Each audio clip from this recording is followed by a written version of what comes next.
I was reading the Engine 2 diet, and I was just comparing it to your father's book, Yeah. Preventing and Reversing Heart Disease.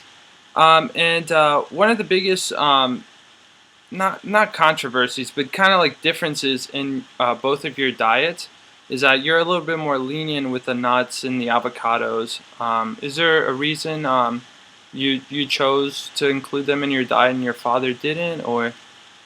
Well, yes, absolutely. And it's a great question, Tino.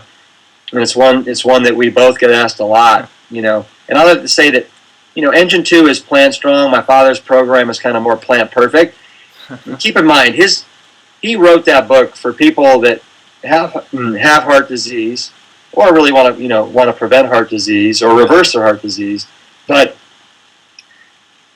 he is convinced, and his research has shown that whether it's olive oil, whether it's nuts, whether it's seeds, these things basically continue to put fuel on the fire, and it's because of they're when you get fat in those amounts, and all these things, all nuts and olive oil and all these things have varying amounts of saturated fat, and some nuts are as high as 30% saturated fat, some are lower, 10 to 15% saturated fat, but that saturated fat is continuing to, especially in people that are sensitive and that have heart disease, it's continuing to injure the inner lining of their vessels, which is called the endothelial cells. And he wants that magic carpet of endothelial cells to restore itself and to be firing out nitric oxide, which will allow the blood to, be slippery and not continue to promote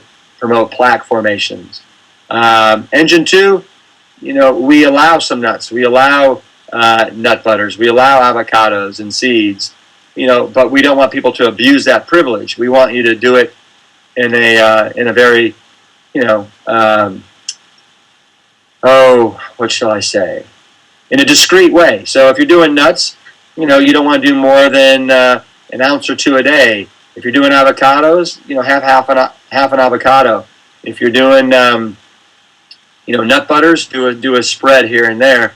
But the problem is most people, they abuse nuts, they abuse olive oil, they abuse avocados, and some people they'll have 5 to 6 to 7 handfuls of nuts a day, and each small handful is close to 200 calories. So all of a sudden you add that up over the day, and you've now consumed 1,000 to 1,200 calories in little snack foods throughout the day, and it's contributing to weight gain, and it's contributing to heart disease. So that's the main difference between my father and I. I allow small amounts of those things, and he would prefer if his patients had none.